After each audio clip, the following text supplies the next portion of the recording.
In today's video, I'm going to teach you how to quickly open Zoho WorkDrive.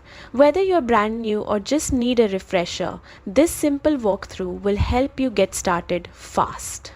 If you don't already have a Zoho account, your first step is to create one.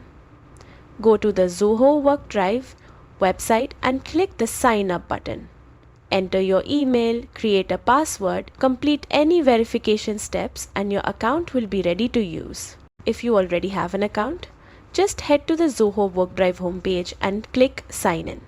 Enter your email and password, and once you're logged in, you'll land on the WorkDrive dashboard. From here, you can start exploring.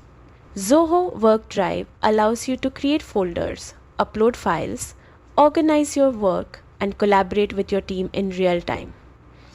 It also integrates with other Zoho apps, making it easy to manage projects, documents, and tasks all in one place. If you run into login issues, just click Forgot Password, follow the verification steps, and reset your password through the link sent to your email.